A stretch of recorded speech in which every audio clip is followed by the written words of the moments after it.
You're listening to the Small Business Talk podcast with Cathy Smith. Small Business Talk is a podcast for business owners and entrepreneurs who want a better way to run their businesses without spending years doing it the hard way. Small Business Talk is hosted by Cathy Smith, who has run the same marketing agency for more than 17 years and helped hundreds of business owners achieve their marketing goals. Welcome to Small Business Talk. Today, my special guest is Shiela Buswell, and our topic is how to overcome imposter syndrome in your everyday life and business. Welcome, Shiela. Thank you, Cathy. Shiela, can you tell us the 2-minute story about who you are and why you're here? Definitely. I got a scholarship out of high school, which I then lost in 1997. I lost it and I joined the military, U.S. Army. I was stationed in Bosnia and injured my foot. I got a medical discharge in 2001. I got a mechanical engineering degree in 2005 and a master's in engineering in 2015. I have worked for a lot of great companies. In 2018, my mom fell and broke her hip, and I saw a lot of the issues my mom faced were similar to what I had when I hurt my foot in Bosnia. And to solve those solutions, I invented a product and built a small business around it. Well, it's a small business now, but it's a technology startup built around artificial intelligence, machine learning, and sensors to control a device. I'm hoping it will be a solution to a problem, a business that everybody uses, a solution that everybody has. And along the way, I discovered that the fact I didn't look like what people expected somebody to have those problems, experience those things, and a veteran, an expert, an engineer, an inventor, caused people to ask if I had imposter syndrome. And I didn't know what that was. And I became learned in imposter syndrome because that's what I am. And I wrote a book about my experience, and others contributed their stories to that as well. Fantastic. So you're obviously well versed in imposter syndrome. So for people that don't know what imposter syndrome is, can you give us what your definition is? My definition is simply this, the feeling that you're just not enough. So it's self-doubt, but in certain roles, that self-doubt can hinder your professional growth and experience. You feel like you don't belong where you are, and it affects people in a myriad of different ways. It can last an instant, or it can last a breath of years. And most people experience this over their careers. So it's something that it affects people differently. So there's not a one way to explain it, but that's generally what it is. Fantastic. So do you think it influences people in more areas other than other areas? Absolutely. For myself, definitely has. I personally have worked in careers where I was told I was too feminine. Well, after many years, I am not very feminine generally, but when I'm around other women, I don't feel feminine enough now. I don't know that I ever have felt feminine enough, but I'm more aware of it now. So I think there's a lot of ways it can affect people. And that feeling of not being enough, I think it affects everybody in a myriad of ways. And it's professionally more measurable. But there's people feel it in sports. People feel it in, different ways. Absolutely. And I think sometimes people feel it if they don't have that specific piece of paper. So for my journey, I started graphic design before it was a degree. So I did a 4-year apprenticeship and trade experience. But people have said to me over the years, but you don't have a degree. Do you want to go back and get a degree? No, I don't. And I'm really glad that I started being trade-based because I got that hands-on experience and I knew why things would happen in certain ways and I knew things that wouldn't work. So for me, being that little bit older, 35 again with a few years experience, that it was a great opportunity for me to do it before the rules changed. But quite often I notice that in my experience and working with lots of different business people, that they can find it difficult if they don't have that inverted commas piece of paper. Well, the little voice in our head, sometimes it's a screaming voice in our head, will always tell you you're not enough. And it could be a piece of paper. Or if you have a piece of paper, maybe it's saying you don't have the hands-on experience. Like there's always something that if you don't feel comfortable, it can make you believe you don't belong there in those roles. Absolutely. And I think sometimes it can be our reaction to how other people react as well. So people say, you don't have that piece of paper or you don't have that trade experience, then you're not enough. And then you start going, oh, well, maybe I'm not. Maybe I haven't. What if? And all that little hamster yap, yap, yap that goes on in the back of our head. Yes, absolutely.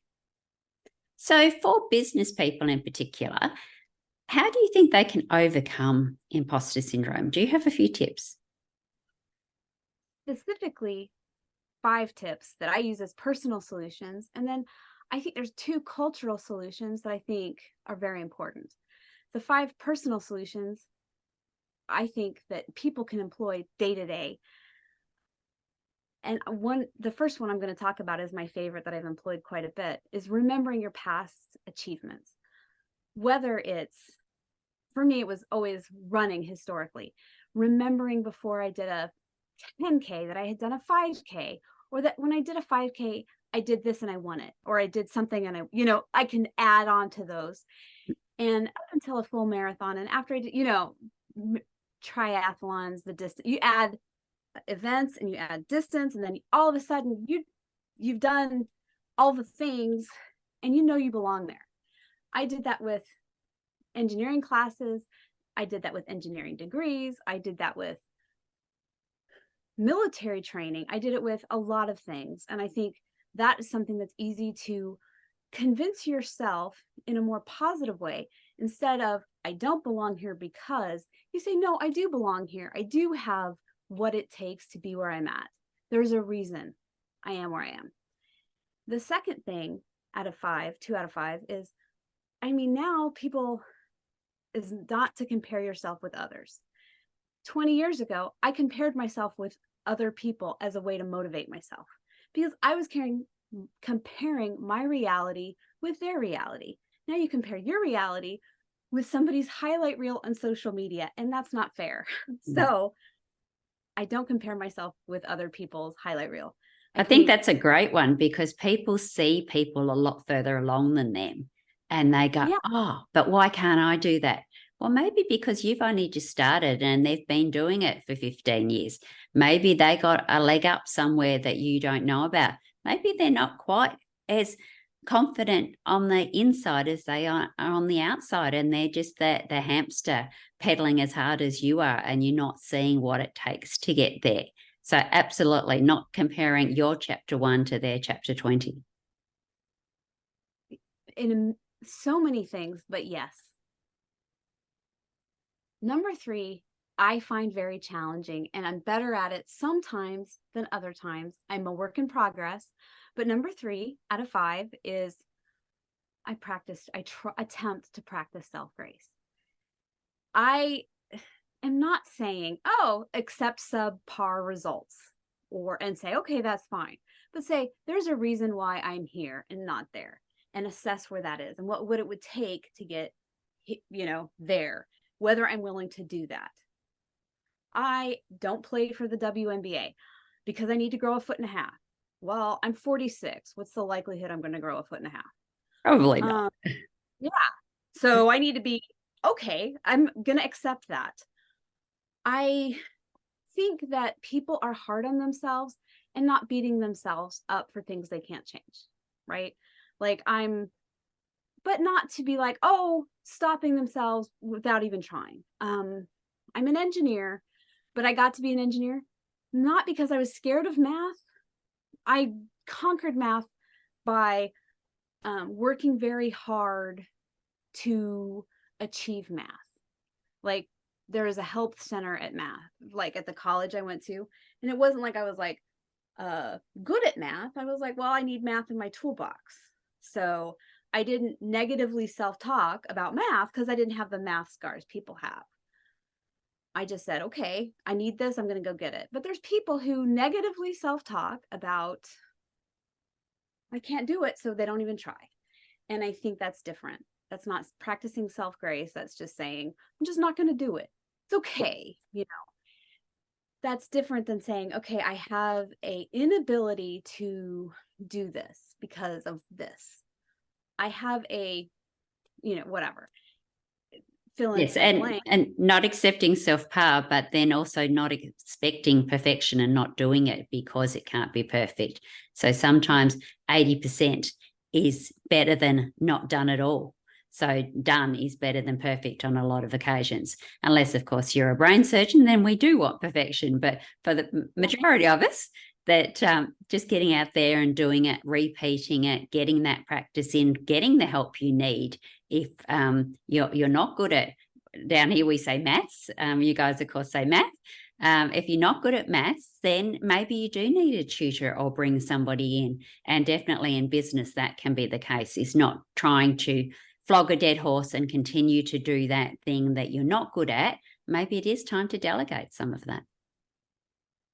For clarity, I just want to say maths makes more sense because there's more than one number. Yeah, it does, doesn't it? Yeah. 4 out of 5 is just be mindful of your thinking. To be like, are you flogging a dead horse? Don't go down a negative spiral. And if you are down a negative spiral, that's okay, but catch yourself. This is another one I'm not good at. I'm often well down that negative spiral before I catch myself. Like, I don't belong here. Like think about it. And then I'm just going to use the example of remembering your past achievements. Like, okay, before you like go down that, or when you're down that negative, be like, okay, you got to pick yourself up. But remembering to pick yourself up by remembering your past achievements, it'll take longer the longer you wait to be mindful of the fact that you're, flogging a dead horse or whatever. And I think that's important to do, but again, not great at it. I'm a work in progress in that area as well. I think a lot of people are, and it does take practice. And sometimes it is easier to catch yourself when somebody else is saying, hey, no, you're brilliant at this. So take in all that praise. And one thing that I learned a long time ago is when somebody actually praises you, accept it. It's nothing worse when somebody's giving you a compliment and saying, hey, you're actually good at that. And you go, oh, no, actually, really, I'm not, because that praise will stop. So let it wash over you, accept it, and go, oh, okay, this is good. And yes, maybe tamper off the negative self-talk as well, so that you don't hit quite so low in those spirals and you are able to catch yourself quicker to get out. Exactly. Yes, that is true. And just say thanks. You look nice today. Thank you. Or whatever the compliment said be. Even if it's not, it's to save it. Like I heard it once where they say, keep your old love letters, get rid of old bank statements. And it's kind of the same thing. Remember that compliment regardless, because it's important to remember. This last one is one I heard from my grandma. She'd always put things in perspective by saying, ask yourself if this will matter in a year. And there's a lot of things I get mad about that don't matter in 10 minutes. They definitely won't matter in a year. But there's things, and I'm not great at always coming back smart, and I'm not good at answering this question accurately all the time. But it is important to ask, will this matter in a year? Sitting in the wrong meeting once, not going to matter. But 7 years of sitting in the wrong meetings, choosing the wrong career, might matter. And those are my 5 personal solutions. Remembering your past achievements, not comparing yourself to others, and practicing self-grace, being mindful of your thinking, and putting things in perspective. Will this matter in a year? Asking yourself that. Perfect. And I think the self-grace is a really good one too, because we go through the day and we think, oh, it's been a really bad day. But then you think, well, actually, I had a nice breakfast. I went for a walk with my dog. It's winter, but the sun came out, even if it was a short time. And when you actually start to concentrate on those great things, that gratitude, you can actually have self-grace and go, oh, wasn't that bad a day. There was just that one thing that I got in the negative spiral about, a few things compounded. But if you stop and think about all the good things that we have in life, it can make life so much easier. That is true.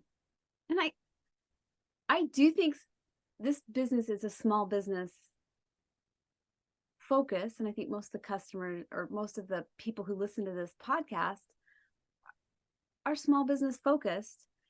And I think cultural solutions matter more. And I want to focus on that. I think it's important to define the culture first. So I often talk about this to people around me is like, for most businesses, having porn on your computer is a deal breaker. Like, you will lose your job if you have porn on your computer, unless, of course, you work in the porn industry.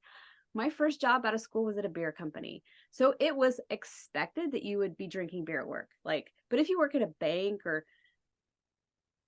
I'm trying to think of Edward Jones or investment company, and you drank beer, you would lose your job. But if you worked at a brewery and you got a DUI, that was non-negotiable. You would lose your job. And it was explained to you the first day. Defining the non-negotiables and that understanding the culture was very important. And I think is very important. The cultural solutions, I think, is team success.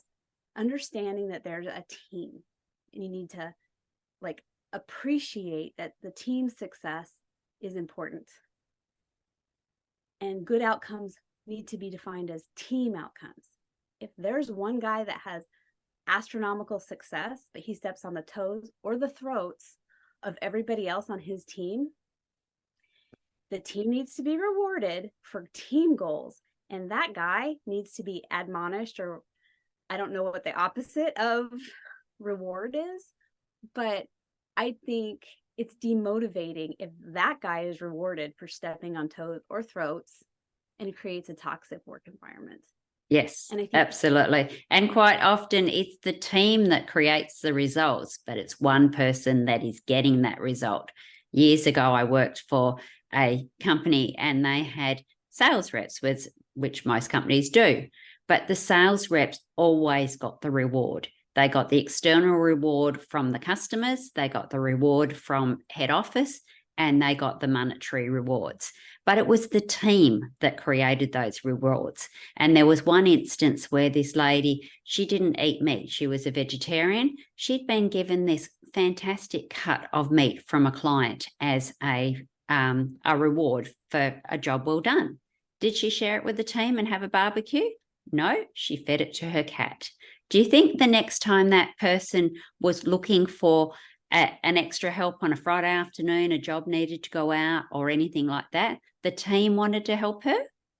Probably not. So you've got to really think about how you are giving those rewards and making sure that everybody that's in that process is rewarded, not just the person at the top.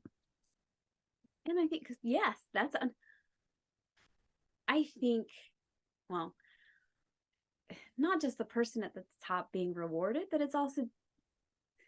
it's horrible when people are not punished, or not, I don't like the word punished, but whatever the word is, it's demotivating when they don't act appropriately, and there's no acknowledgement of that for everybody else on that team. And that's part of leadership. I think that's a Simon Sinek thing where he says leadership is absolutely about action, but it's also about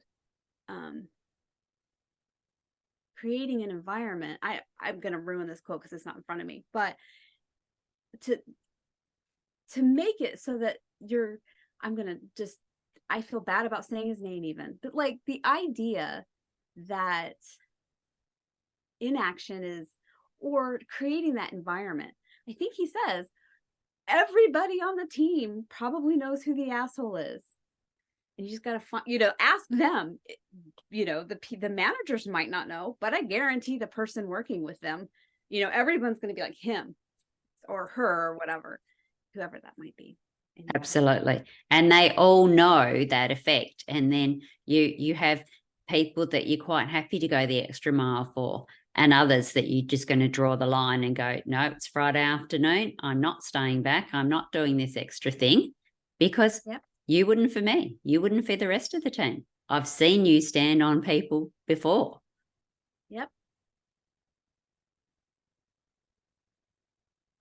So one of my things that in the companies I have worked for, in the businesses that I have worked for, that small businesses especially, imposter syndrome can make they need effective employees. And imposter syndrome or self-doubt can make people not work effectively. And there are ways that culture and these solutions can overcome these that feeling of not being enough.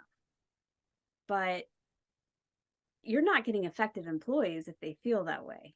And if you invite a culture where these people are put in a position where they're getting stepped on repeatedly or they're not being valued, it just creates an environment where it's run rampant with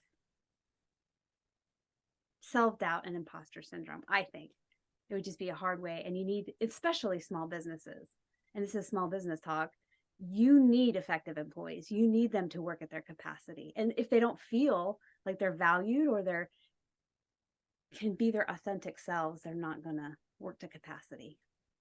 Absolutely. And that can include yourself as a business owner. If you're having the self-doubt and the imposter syndrome, then you're not going to be effective. And if you do have employees and team, then quite often that will flow down to them as well. So you need to be thinking about those kinds of things. And what support can you get? Do you need a tribe around you that can help to look after you and give you those compliments and say, hey, you've been doing this for so long. You're actually really good at it, even if you don't see it, because quite often we are our own harshest critics. Yes, that's true. I think especially since small business owners also set the culture and they set the rules and they set the tone, they can enforce or reinforce a lot of the professional environment around them, and that can create a lot of the ideas and the historic ways people have created this idea of not being enough. And whether it's reflected in the way you act, you demand from yourself. If you think you're superwoman, you might demand it from the people who work under you, and they might think, if she can do it, I can do it. And that self-grace, if you don't allow it for yourself, are you allowing the guy under you to allow himself to take maternity leave, or not maternity leave, but family leave? Paternity leave. Yeah. It becomes very reflective. Yeah. Absolutely. So we've got those 5 tips about looking after ourselves and doing self-grace and culture and all that sort of thing. Is there anything else as small business owners you think is a deal breaker that they should be putting in to make sure that, one, they're helping to stop themselves have imposter syndrome, or their team? I do think the cultural solutions are important, like making a culture that allows people to bring their authentic selves to work, and to make sure that they know what the deal breakers are, and that a team is required to achieve the goals, regardless of what your small business is or what your business is, period. That achieving graphic design or engineering is a team effort, and we all are important. I think that's a really good way to end this part of the podcast. And remember that if you are struggling with anything, there are lots of services that you can reach out to. So please do. Don't suffer alone, because you definitely don't have to. And these days we can all bring our one self to work. We don't have to separate our business from our personal, from our home life self. So make sure that you are turning up authentically and allowing your people to turn up authentically. But if you are struggling, please do reach out to any of the services that provide that. So Shiela, if people would like to get a copy of your book or learn more about you, where do they go? So I have the book is called Is This Seat for Me? And it's Overcoming Imposter Syndrome in Everyday Life and Business. I'm on LinkedIn and Facebook and Twitter. And you can find me or email me at shiela.buswell@buswellbiomedical.com. Fantastic. And we will put all of those links in the show notes. Now it's my turn to ask you 5 questions. Are you game? Yes, absolutely. What is the best advice given to you by a mentor? Not to give up. Jackie Hoyt, I think, was one who said there are days and there are times within a day you're going to want to give up. Just don't. And that was a really good advice. Fantastic. What is the biggest help you've received since starting your business? Okay, so my business is very much computer engineering. My undergraduate's mechanical engineering and my master's is biomedical engineering. The greatest help was knowing Don O'Brien, knowing what books to read, to educate myself on what was important and what was important to know in computer engineering. Fantastic. What is the one thing you have to do every day, your non-negotiable? Coffee. I need coffee in the morning. What is your favorite business book and why? I like Atomic Habits by James Clear, and I think it's Jemima said that. She did, also. indeed. You've done your homework. I like that book because it just simply talks about how small things add up to big things. And I like that idea. So I like that book. Fantastic. So that was Jemima Ashley in episode 199. She did reference the Atomic Habits as well. So guys, if you haven't listened to 199, that might be a good one for you to listen to as well. And our final question is, what do you wish you had known when you started out?